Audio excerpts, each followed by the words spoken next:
Cast is now starting. All attendees are in listen-only mode.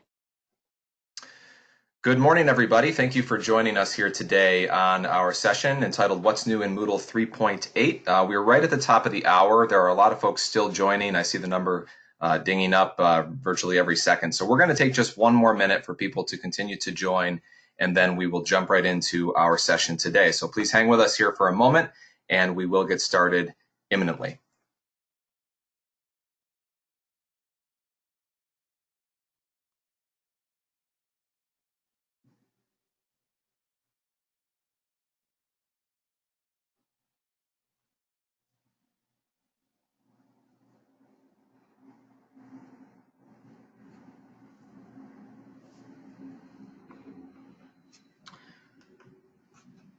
All right, I see people continuing to join, but I think we've got a really good group on here today, so I think we'll go ahead and get started. Again, today's session is entitled What's New in Moodle 3.8. We're very excited to share with you some of the new and interesting things that our team is seeing in the latest version, so we want to have plenty of time to get into that here today. I'm just going to touch on what our agenda is for this morning. That's me on the left. I am Josh Mitchell. I'm the Vice President of Sales here at eThink Education. I'm going to kind of begin us here today with some context. So I will introduce the panelists that are going to be on our session here today, the people that are going to be presenting these features to you. We'll come back to them very shortly. Before we get to that, I am going to give just a little bit of an overview. We have a real mix of people on today's session.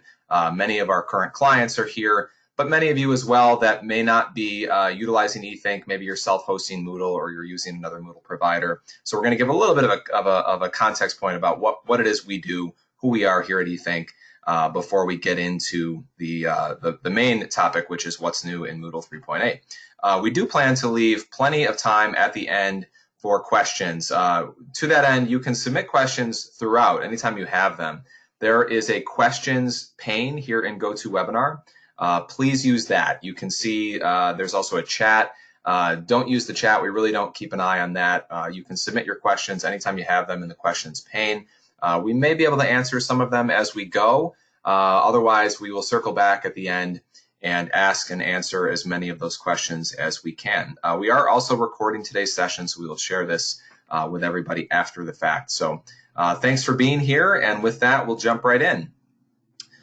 Here is our cast of presenters here today, alphabetical from left to right. This isn't the order that you will hear them in. Cindy Bishop is actually feeling a little under the weather today, so you're actually not going to hear from her. She did assemble a number of slides to cover some new features, but those slides will be covered by Chris Pratt, who is the third picture from the left there.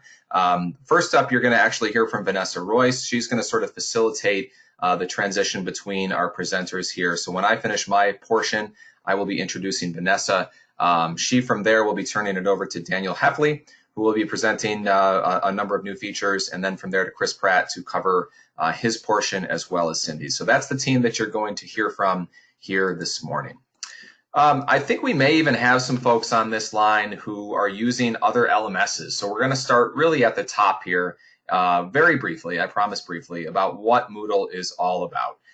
So Moodle, for those of you who may not be familiar, is the most widely used LMS in the world. It is open source. One of the reasons it is so widely used is because it can be freely downloaded from the Moodle.org website. That is the way that many of our clients started using Moodle, by hosting it themselves, downloading it because it was free. It was very low cost of entry, and then quickly realized that they needed some support. They needed help just to understand how best to utilize the system. It is a system that is very robust. It can be very dynamic in the way that it's implemented. Our clients have many different use cases. We have higher education clients. We have corporate clients. We have government clients. So we have people that are using Moodle in many different ways. And it can be so dynamically used because it is modular. There are hundreds of plugins and modules that can be used to extend Moodle's functionality. What we're really talking about here today are new core features. So the latest version is 3.8. A lot of those core features are first introduced by way of plugin. Because it is an open source product, there's a whole community of users across the globe who maybe say, I really wish Moodle did this. And then there are developers out there that will go and write that functionality by way of a plugin. And often that's new features that are introduced over the years had first been introduced as plugins and then brought into core. So that's just a little bit of context. I mentioned that many of our clients had been running Moodle on their own, self-hosting it before they came to us. That's really where that last bullet point comes into play, is the system is so robust. It can do so many things that to figure out how to do exactly what you want to do and do that best takes a lot of expertise. And that's really what our team here at eThink Education represents, is the best team of Moodle experts in the world. So we are a certified Moodle partner. We are actually the largest partner in North America, one of the largest partners in the world. You can see in the bottom right there, we were awarded the North America Partner of the Year award this past fall at the first ever global Moodle Moot. What really distinguishes us in this space is the level of service that we provide. So we do what we call full management of Moodle. What that really means is that we handle everything on the back end. So if you sort of think of it as us as the extension of your team that's responsible for the LMS, that's really what we are. We do everything on the back end. I'm going to kind of run through what some of those things are here in a moment. And that allows our clients to really focus on their content, their users, really the front end considerations, while we handle everything on the back end of the software for them. Hosting is kind of the easy part. We use AWS. That's a very scalable, very reliable environment. But then there are a lot of services on top of that that is the real value and the real differentiator in the Moodle market that we provide. That begins with a very thorough and very tried and true implementation process, a discovery process that goes along with that, where we really try to understand what the needs and objectives are for every one of our clients, so that we can implement a system that is a real solution for them. We take a very solutions approach. So if we really understand what someone is looking for, we can point to different kinds of plugins or modules or third-party products that integrate well with Moodle that are really going to make the whole solution one that best fits their needs. Integration is a real core area of our expertise, and we're going to talk a lot about service here in my brief portion here as well. So some of those specific services that we do as part of full management begins with just the look and the feel of the site, the brand, the underlying theme that the site is utilizing, and the branding that's applied against that. We fully manage that for our clients. So when we bring somebody on, we show them a number of different theme options that we support. Once they've chosen the one that best meets their needs, we do all of that branding and configuration of that theme on their behalf. Plugins and modules, we've been talking about the modularity of the product. We install and configure plugins and modules at no additional cost. So our model is not only a fully managed one, but it's a fully inclusive one. So we are not charging extra for some of these various things that we do, which is, again, unique in the Moodle space. Another example of that is the ability to customize roles and customize reports. Those are things we do as part of our package at no additional cost as well. So we have really extensive reporting capabilities in Moodle where we write custom SQL queries using the configurable reports block. That's something we do as part of support, no additional cost for our clients, which is a really big value add. Training is a big key part of what we do as well. This webinar is sort of falls under that umbrella, where we introduce to our clients those new features as they upgrade that they may want to use, and then we have some training to teach them how to use them. So we have a number of asynchronous courses that we've built within Moodle to teach both a number of different kinds of user groups, students, as well as course designers and faculty, and then administrators as well, on how to use Moodle.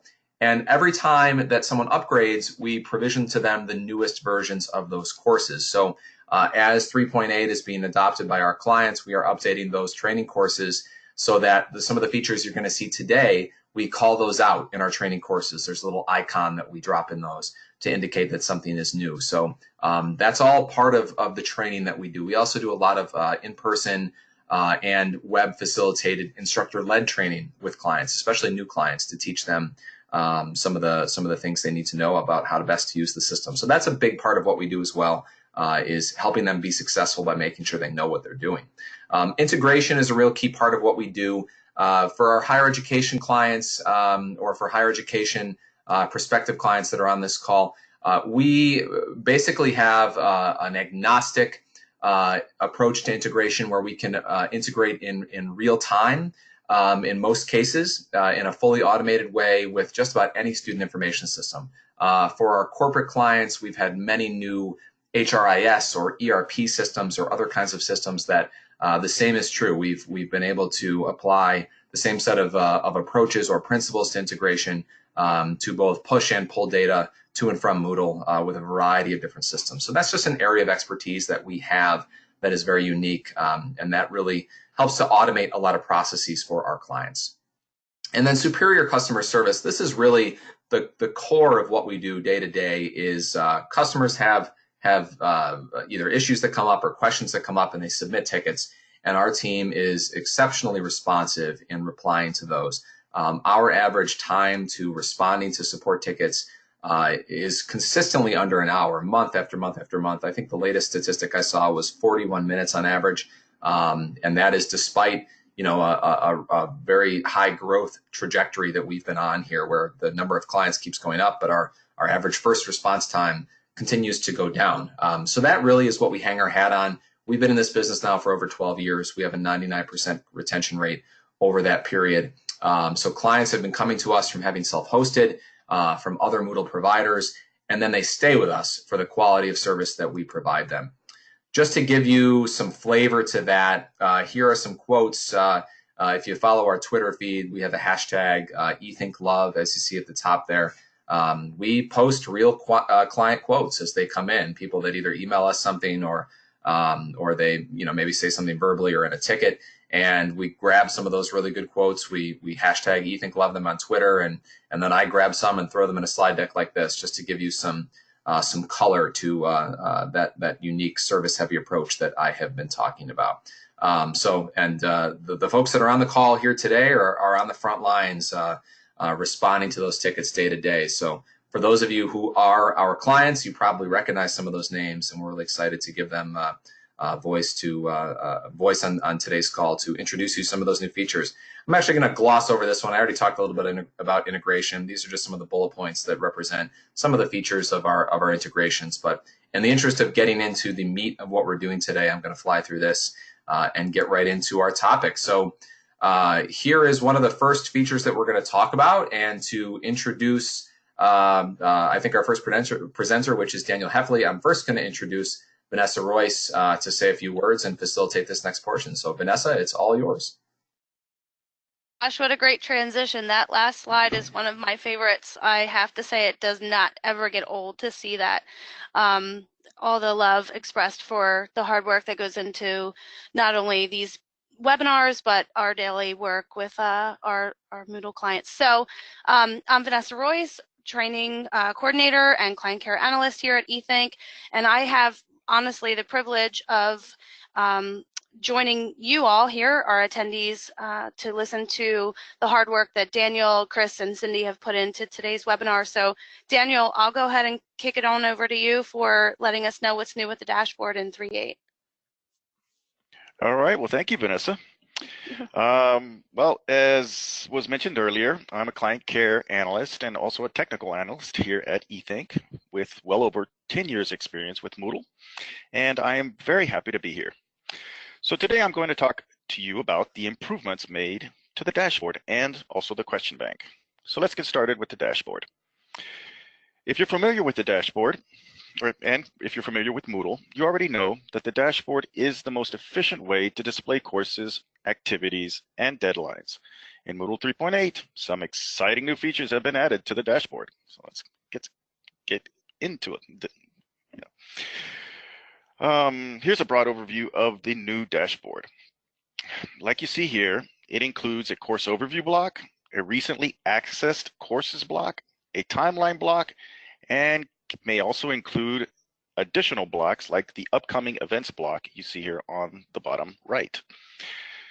Josh, if you would please, next slide.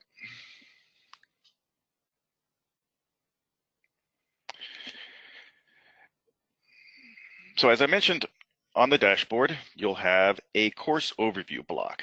This block displays the courses in which you're enrolled and has 3 drop-down menus by which to filter and display those courses.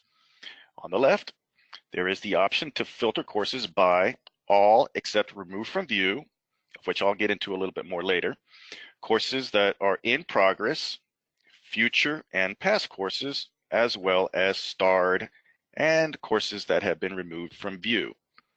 On the right, there is the option to sort by course name and courses which you last accessed. There is also the option to display courses by card view, as seen here, as well as by list and summary views. Next slide, please.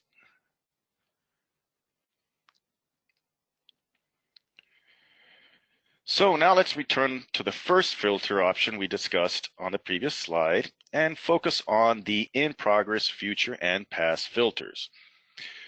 For courses to appear in the in progress filter, they must not yet be completed. The current date must be after the course's start date, and the current date must be before the course's end date, or if the course has no end date. For courses to appear in the future filter, the student must be enrolled in the course even though the course start date is in the future. For courses to appear in the past filter, the course's end date must be in the past or the course must be completed. Note that if the course completion is enabled in the course, it will not appear in this filter until the course completion conditions have been fully met, even if the course's end date is in the past. Let's go on to the next slide, please.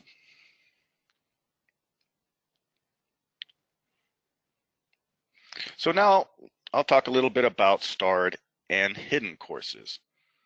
To star or bookmark a course, click on the three dots by the course's name and select Star this course.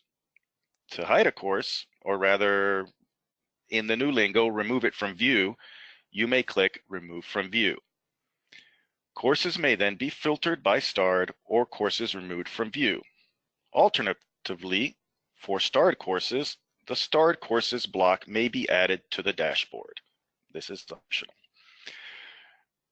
Notice that the Sort for All option has been changed to All except Remove from View. So this was done on purpose. Previously, this showed All except Hidden. This change because of the confusion, as you can imagine, that the word hidden created. Users thought that this meant courses that were actually hidden and not just those that had been removed from the dashboard view. So let's go on and go to the next slide, please.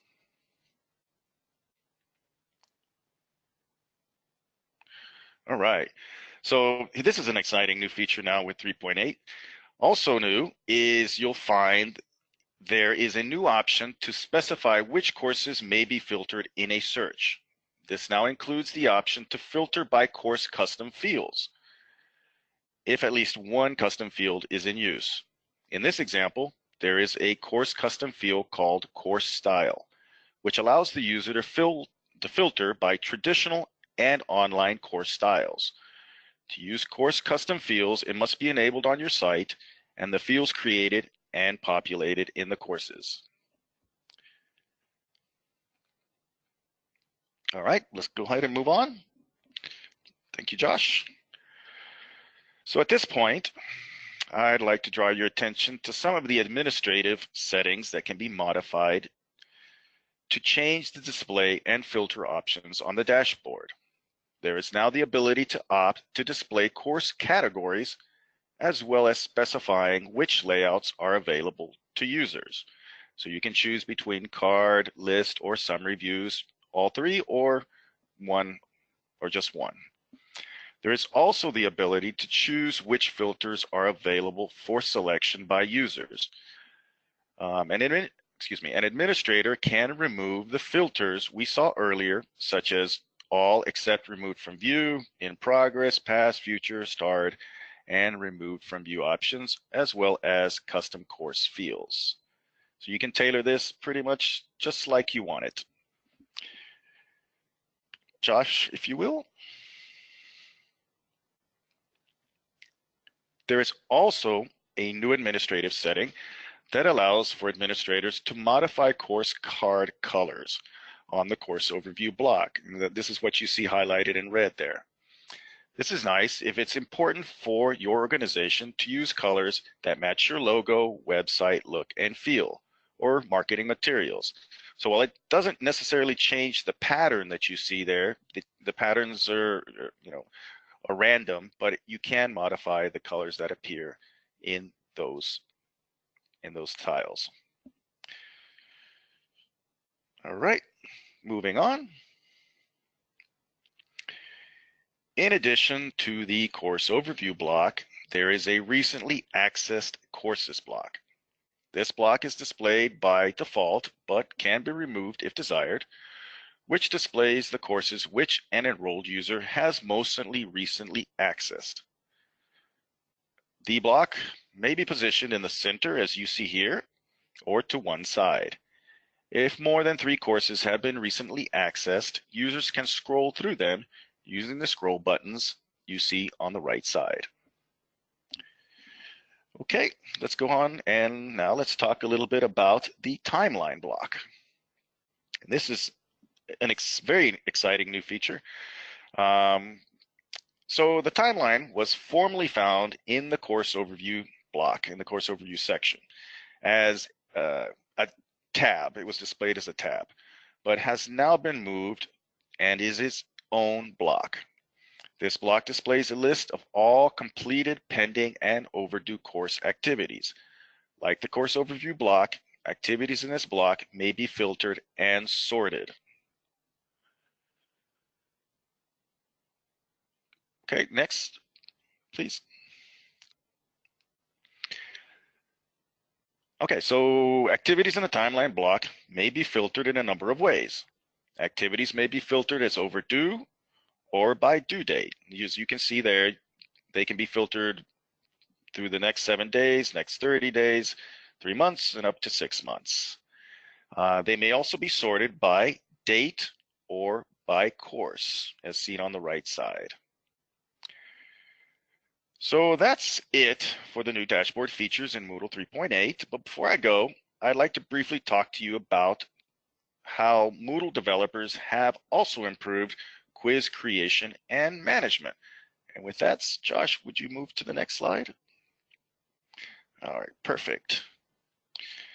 Now, also in Moodle 3.8, when in the question bank, users may directly edit questions as well as duplicate them, manage tags, preview, delete, and export these questions as an XML file.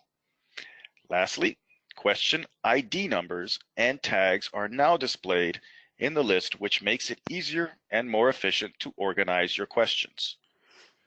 Well, that's about it for me. Thank you so much for allowing me this time to talk to you about the new dashboard and question bank features in Moodle 3.8. Awesome, Daniel. Thank you so much. I think that you might have left us a little teaser. Am I correct that you have something for us about some of the completion as it relates to the dashboard and some of the common questions that we get about that from a support perspective? Well, yes, Vanessa, this is a common question we get. Did I read your mind? You did. And so on the course overview block, in those tiles that you see, there is oftentimes a percentage bar. And so it's important to note that these, for completion percentages to display on these course tiles, the course must have activity completion enabled. It's important to note that the percentages relate only to the percentage of activities with activity completion set that have been completed. The percentage does not relate to course completion, but rather activity completion, which can be confusing. The percentage calculations use the total number of activities with activity completion set, regardless of whether they are hidden or have any access restrictions. So the only way to make the percentage reflect work assigned to date would be to not set activity completion for activities which are hidden or have access restriction. So that's important to note. Awesome. Thank you. You're welcome. Josh, before we go on to Chris, am I correct that you have a poll for us? You have a question? Yeah, but I actually meant to do this earlier toward the top, but I neglected to as we got started here. So I think we'll take a quick pause now and do this. I'm going to go ahead and click launch on this. So you should be seeing a poll that just asks you what version of Moodle you are running. So we're just curious to get a sense for where everybody's at. And there's also an option if you're not using Moodle. So we'll take a few moments here to allow everyone to vote. And Vanessa, while people are voting, do you want to introduce who's going to be coming up next before we close out the poll? Yeah, I'd love to. So I have the absolute pleasure of introducing you to Chris Pratt, who is one of our absolute favorites here at eThink. Chris has worked diligently to dig into information about forums and what's new in forums for 3.8, and I'm guaranteeing you that you will enjoy what he has to show you, because I would just wager that if the team on the line would vote, this is probably our favorite feature of what's been introduced in 3.8. So, Chris, you lucked out. You get the best topic. All right, and before we let Chris talk, we're going to make him wait for another minute, and we'll show the poll results. So I think this should be showing on everyone's screen here. So pretty interesting. I'm guessing this is about what you guys would expect. There's a real mix of versions here, and a small percentage not on Moodle at all. So interesting to see 12% already on the newest version. Wow, actually that's higher than I would have thought, but it's pretty exciting because that says that people that have joined us have been exploring as well. So glad to be part of the conversation. All right, Chris, take it away. Cool. Thanks very much, Vanessa. Yeah, so I'm Chris Pratt. I'm a client care analyst here at eThink. I was just looking now at how long I've been using Moodle. The first version I installed was 1.5, which was back in June 2005, which makes me a 15-year veteran of Moodle. So are you disclosing your age, Chris? Yeah, I installed it when I was 12. Yeah, so I've seen a lot of versions, and obviously a lot of change in Moodle. And here we have the latest change. And one of the things that's big in Moodle, as Vanessa alluded to, is the forum improvements. Now, these have been driven by the Moodle User Association, which, if anybody's not familiar with, is a group setup, which is a funded group, which uses those funds to have new features and functionality embedded into Moodle Core. By using those the funds to develop those areas by private development, and then they get embedded into Moodle Core. So that means that the Moodle users, who are you guys on the line, get to have a say in what comes next. And this is one of the biggest things that's been requested. So along with the 3.7 forum improvements, which brought us the ability to add a discussion from the forum page, to quickly reply in line, we got starred discussions, we got the ability to sort the discussions, we got the ability to reply privately for teachers, and manually blocking in threads by teachers. Those were all driven by the Moodle User Association. And now in 3.8, here's the next round of improvements to forums, which include forum grading, which I know will be a very popular inclusion for instructors and teachers alike.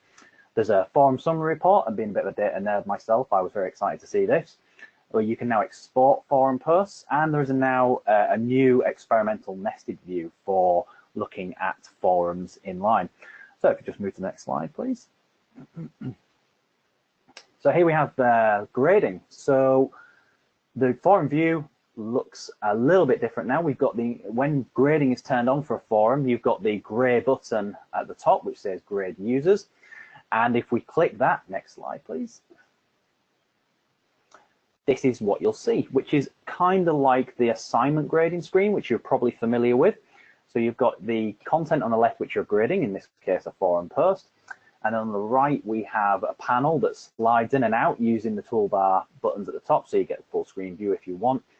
And here we're using an advanced grading method of using a rubric, which again, I know a lot of people will be excited to see that they've included all the grading functionality that you get in the other areas of Moodle. And From the screen, you can search between users who have replied by using the magnifying glass or using the arrow buttons to flick between. You can grade, add additional feedback, and then move on to the next student. If we move on to the next slide, I'll show you what we have here is the simple grading method. So again, you've got all the content available there for you, which has the grading screen on the right, and the simple grade is just right there, and you choose that and then move on to the next student. You can also view the post in its sort of conversational context, if you like. So if we move to the next slide, you'll see what I mean by that. So you click the view conversation button, and you can see where in the conversation that that appears on the screen. So it gives you an idea. If you don't understand what's being said in the post, you get to be able to see the context in which it's been replied to or posted and so forth. If we move forward onto the next one.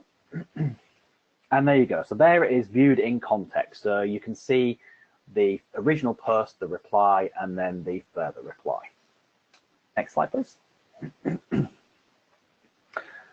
The summary report, as I said, I think this is superb. This allows instructors to be able to select this at the forum level and see how each individual is contributing to a forum discussion or selection.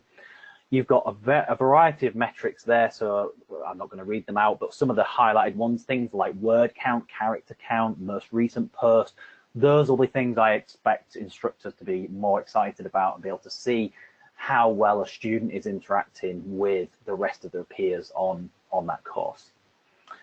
And what you can do from this screen, again, another feature that we have been asked for so many times at eThink to either write a report or the ability to just do it, is to export a post or a selection of posts from a forum.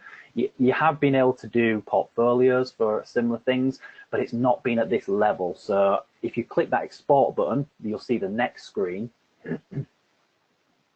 On the next page, please. You will get a nice form to select, first of all, which user or users you want to do, which discussions do you want to select, a nice date range selector, and then the formats, which are the typical Moodle ones. So you've got Excel, you've got HTML table, you've got CSV, etc. And you've got a few export options there as well to remove any HTML and to make the dates human readable. And then if you export that as it is, next slide, please. Then this is what you'll see in Microsoft Excel. I've split it up just to make it easier to read for you guys. So all the content of what you'd expect, along with the report information, is in those columns and in a nice, easy readable state. And I've selected the human readable dates there for columns E and F, and you can see as it says they're human readable, so that makes it a lot easier for users. And now finally, onto the next slide. This is the nested discussion view, which each user can select from their forum preferences, which is displayed in the top left there, where the third option, use experimental nested forum discussion view. You can then see, and I think this looks a lot better. It's a lot easier to understand how a discussion is flowing. And in general, I think aesthetically, I just think it looks a lot more pleasing. And that sort of summarizes all the forum improvements.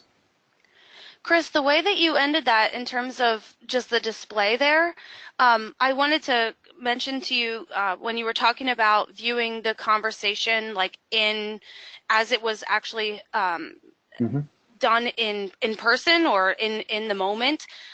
In terms of grading, I think that's so exceptional, and I envision myself as a teacher, and perhaps I'm grading my students on both their original thoughts and discussion posts, but also their replies to their peers and just how that dialogue continues. That's one of my favorite pieces. I think that's going to be just so well accepted by. Absolutely, I agree. I think it's going to go down the storm, that one. Yeah, absolutely. Great. Oh, and so we're on to H5P. I know that, Chris, you're going to be speaking to this as well, but before you do so, I wanted to mention that Cindy Cindy Bishop is on the line here with us today. Unfortunately, she is feeling under the weather, but she did a great job to put this together, and I just wanted to give her a little shout out to say that she is such a valued member of our team. Cindy, I don't know if you want to give a quick hello, and if your voice isn't up to par, that's okay as well. I'll say hello for you if you're not feeling up to it, but we value you and we appreciate what you've put together, but Chris will speak to this piece as well for you. Yeah, thanks, Vanessa. Yeah, see Cindy's said hello in the chat to everybody. Awesome. All right. Sounds good. I hope I can do your slides justice, Cindy. Yeah, so H5P. So so if you haven't already used or heard about H5P, then I recommend you visit h5p.org to take a look at some examples of what great content you can create very easily without too many creative skills and no developer skills as well, which makes it very accessible to people, instructors and content creators alike of all ability ranges. As the slide says, it's a great tool for authoring rich interactive content. And in Moodle 3.8, we've got the first steps of integration of H5P. Move on to the next slide, please. So with H5P, there's a huge variety of content types, such as hotspots, quizzes, and my own personal favorite, which is interactive videos, where, for example, you can take a YouTube video or something that you've already created yourselves and just make it interactive. You can make it stop at certain points, ask the viewer questions, and if they get them right, they can advance. If they get them wrong, it can redirect them to the point in the video which has the answer to what they're looking for. And I think that all the content types allow you to create great, exciting, and fun content. And I think that's a big factor in learning. If you enjoy what you're doing and what you're studying, then you're more likely to pay more attention, and hopefully that information will sink in a lot better as well. So if you haven't used H5P before, but have used a SCORM package, then you could compare the two. H5P is fully HTML5 browser compatible, so no worries about compatibility there. What we have here is just a few slides with some examples of an activity. It's like a slide activity that's been built in H5P with some interactive elements of it, such as hotspots and some questions. So it's a cyber attack instructional piece, and this is the first part of it. So the user would click next and they'd move on to the next slide. Next slide, please, Josh. Thanks. So here there are two slides split up here, so you can see where on the left one you've got some hotspot areas which you click on them and it would expand the information about what is going on here. So for example, the middle one will say don't leave your password written on a post-it, or the one on the screen would say make sure that you are the only person who can read what is being typed into if you're typing in sensitive information, etc. And those hotspots open and close as the user clicks on them, making it a bit more interactive. And then as they advance through, then they can get some questions in the form of a mini quiz, and they can check their answers against that. And that's a very simple sort of interactive slide piece that you can create very easily in H5P. If you already have the stock images and things like that, then I would say that something like this could be 10 minutes maximum and would be reusable. And also the great thing about it is that once you add that activity to your Moodle site, it creates a gradebook entry as well. So it's like it's a quiz, or it's like it's an assignment, and it all builds into the gradebook as normal. So just move to the next slide, please, Josh. So that would be what the user sees at the end. Now, for those of you who are already using H5P, why are we talking about this in Moodle 3.8 webinar? As we said at the start of this, Moodle has begun the process of integrating H5P into Moodle Core. These first steps allow you to use already created H5P content in your Moodle course, typically by a new button they've added in the Atto editor. It's a bit like integrating the filter plugin, if anybody's used the H5P filter plugin. So it's that element of it is part of Moodle Core now. And the next phase, I believe, is to start to introduce more parts of the plugin, like the actual content creation element of the H5P plugin. So if you're already using the plugin within your Moodle site, then these changes won't make a huge difference to you. we would suggest that you wait for maybe the next version or further iterations of Moodle to see how well that progresses. It's a big task for the Moodle developers to integrate such a complex plugin, and these are just the first initial steps of part of that integration. And we're excited to see how this progresses, how it allows sort of content creation within Moodle, which is quite a new element for Moodle Core, to have that creation element to it. So hopefully that will pique your interest and have you investigating this, especially for those people who are already on 3.8. Thanks, Vanessa. Absolutely. Great job. Thank you, Chris.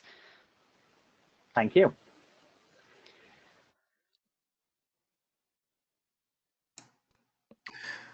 So Vanessa, I think that was all of the content that we wanted to show. We've got plenty of time left here for questions, which we have absolutely many of. So I'm sure you're sort of filtering through, trying to figure out where we want to start. Absolutely. Yep. So those are the key pieces that we wanted to highlight, some of the things that piqued our interest and we felt were worth sharing for today's webinar. One of the things I wanted to return to, I guess, is for you, Chris, about Moodle forums and more of the student perspective and what they're seeing with that new display and the new capabilities. Is there anything that you wanted to speak to about that? Like, I guess I'm curious, are students able to view their grades as they look at the forum, similar to how a teacher can grade? Or that's a good point. Yes, they can. Yeah, that's something that's in there by default, in the same way that they can see the grades for other elements within their Moodle course. Yeah. Okay, perfect. I guess I'm also interested in terms of H5P and where we're able to include that type of activity. Mm-hmm. Where are some of the places that we can build that in? I'm assuming things like pages or books. And absolutely. So you're looking at the areas where you can there's things like labels, pages, books. I think the lesson activity as well allows you to embed those elements in there. We do have I believe we've got a question about using older H5P content in a 3.8 Moodle. I believe that is fine. I don't think there's anything with that. And I'd say a lot of users already have the plugin, and as I alluded to in my presentation, I think if you've got the plugin at the minute, you're best off just sticking with that for the moment and seeing how the next iterations of Moodle pan out, because the plugin sort of like is a one-stop shop at the minute, whereas the Moodle integration is sort of like a two-stage process. You have to create your content first and then embed it. Right. Yeah, you're correct there. Yeah, I agree with you. Definitely. Sure. I'm just looking over some of the other questions. I think that we've gotten to most of them. Let me just quickly take a peek here. As far as results being stored, to my understanding, results being stored when a student completes something like an H5P activity, the same behavior should be true, whether you're using the filter to embed that content into Moodle with 3.8 or you're using just the true plugin. Behavior should be the same. Yes, I believe that's the case, yeah. I'm scanning. I think we've gotten to everything either privately replied to or publicly replied to. I don't think I've missed anything. Anybody else? Were there any questions that we've responded to privately that we just kind of want to talk through out loud that may be of interest to other folks? I know there's a lot here, so I'm putting you on the spot a little bit. That's okay. Let me take a quick peek and see what we might be able to call out here. I think some of the big ones that we got that we replied to privately is things about, are we taking clients to 3.8 as of now? The answer is yes. We have actually upgraded, Chris, am I right? 2 as of today. 2 as of today, yep. We normally wait for the first point increase upgrade. So 3.8.1 was released yesterday, and we moved 2 clients to that today, and that was a successful set of upgrades. So yeah, so sort of as of today, we're moving clients forward in that regard. And we've spent, as a team, quite a bit of time playing around ourselves and sort of doing our best to shake things up, if you will, within 3.8 sites for quite a bit now. And we tend to do that before we take any clients to that version of Moodle.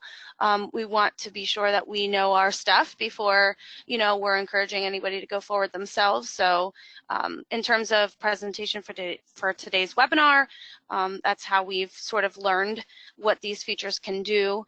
I did want to call out one quick question that we got very early on in the webinar about Daniel's portion, which about the dashboard. Is it still customizable? So for those of you that are working sort of behind the scenes as a Moodle admin, we can set a default dashboard and have it have a certain look and feel for all users, but then each of those users can customize, and yes, that is still true in 3.8. So that was another one that came up pretty early on that I thought was worth highlighting. Taking a glance through the rest of the others, I think we're good to go, but if anybody else has anything, I'm happy to have us discuss those as well.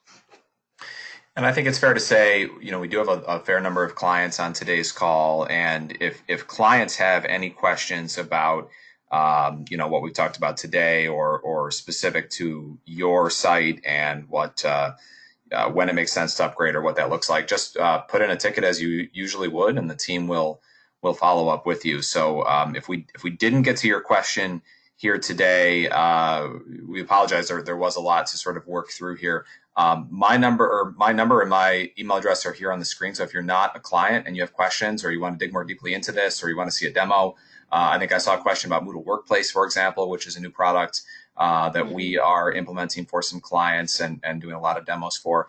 Any of those kinds of things, please do feel free to reach out to me. And if you're a client, you can submit a ticket as you usually would. So we will be sharing this recording in follow-up that probably will come out today, but it could be tomorrow. So keep an eye out for that. Anything else, Vanessa or the team, that we wanted to close this out with today?